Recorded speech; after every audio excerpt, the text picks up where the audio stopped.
สวัสดีค่ะวันนี้เก่งช่องเก่งดีไอเดียนะคะจะมาสอนวิธีการลบเสียงที่เราไม่ต้องการออกจากคลิปนะคะแล้วก็ใส่เสียงเพลงเข้าไปแทนที่นะคะ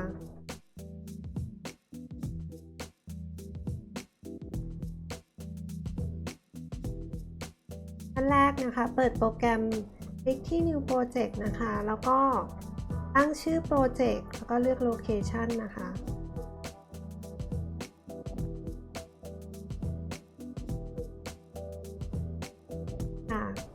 อันนี้เราก็สามารถลากคลิปลงมาวางในส่วนของโปรเจกต์ที่เราตั้งชื่อไว้แล้วนะคะ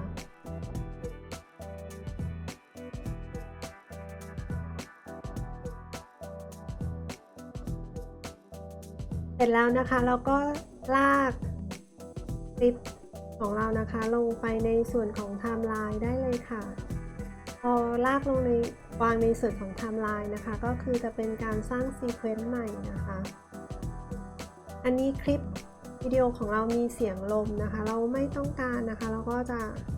ลบทิ้งโดยการที่คลิกขวาที่คลิปแล้วก็อันลิงก์นะคะ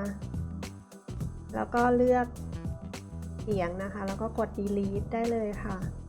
อันนี้ก็จะเป็นการลบเสียงที่เราไม่ต้องการในคลิปของเรานะคะต่อมานะคะแล้วก็นำเสียงที่เราต้องการจะใส่นะคะลากลงไปในส่วนของโปรเจกต์ได้เลยค่ะ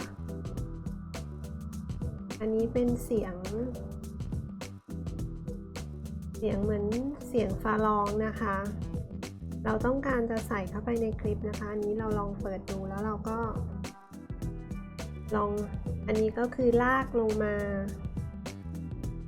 ส่วนด้านล่างของคลิปได้เลยค่ะ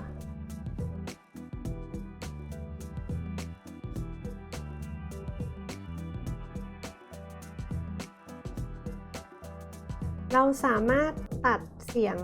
ในส่วนที่เราไม่ต้องการได้นะคะโดยใช้ลาเซอร์โทนนะคะหรือกดคลิกตัว C นะคะแล้วก็กด delete ส่วนที่ไม่ต้องการอันนี้เราทำการ copy นะคะ Ctrl C Ctrl V ตรงนี้นะคะเสียงมันจะเกินในส่วนคลิปเรานะคะแล้วก็ทำการตัดโดยใช้ลาเซอร์โทนนะคะแล้วก็คลิกตรงส่วนที่ไม่ต้องการออกแล้วก็กด delete ได้เลยค่ะ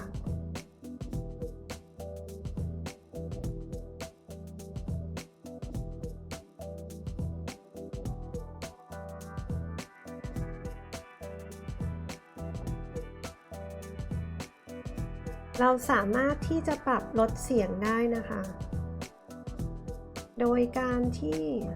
ไปตรงเส้นเสียงตรงกลางแล้วก็ลากลงนะคะ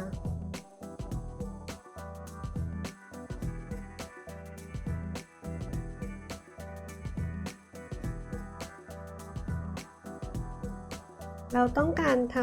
ำรวมเสียงนะคะแล้วก็เลือกเสียงทั้งหมดนะคะแล้วก็คลิกขวาเลือก Nest นะคะเป็นการเลือกเสียงเนี่ยนะคะเป็นการให้เสียงเนี่ยกลายเป็นก้อนเดียวกันนะคะ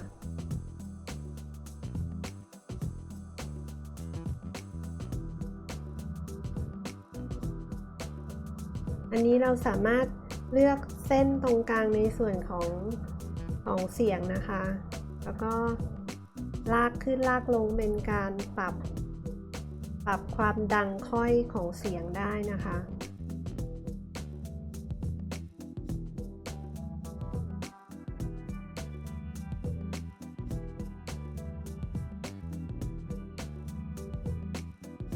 อันนี้เราต้องการที่จะเพิ่ม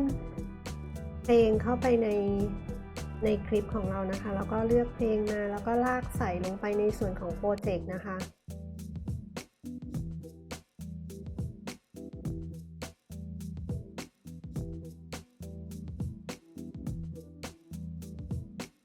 อันนี้เราสามารถลากเพลงที่เราเลือกมานะคะลากลงใส่เข้าไปด้านล่างของคลิปได้เลยนะคะ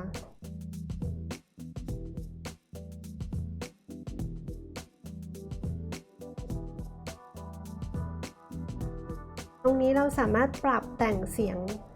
สียงภายในคลิปของเราได้นะคะไปที่ Effect แล้วก็ Audio Mixer นะคะ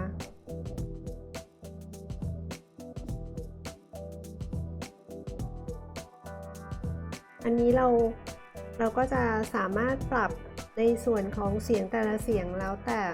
ความต้องการเราได้เลยนะคะ ตรงในส่วน A นะคะก็จะอยู่ในส่วน Audio 1 นะคะ A 1 เป็น Audio 1 แล้วก็ A 2 ก็คือ Audio 2 นะคะเป็นเสียงเพลงที่เรามาใส่ทีหลังเนี่ยนะคะ ตรงนี้เราตัดเสียงที่ไม่ต้องการออกนะคะโดยใช้ลาเซอร์โทรได้เลยค่ะแล้วก็เลือกส่วนที่ไม่ต้องการแล้วก็กด delete นะคะ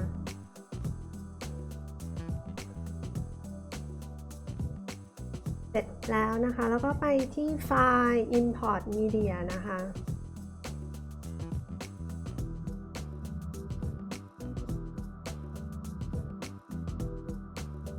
ตรงนี้เราก็จะเลือกตามที่เราต้องการนะคะเป็นอันนี้เราก็จะเลือกเป็นแบบ YouTube นะคะแล้วก็อย่าลืมนะคะต้องเช็คดูว่าด้านหน้า Export วิดีโอแล้วก็ Export Audio เนี่ยต้องติ๊กเรียบร้อยแล้วนะคะ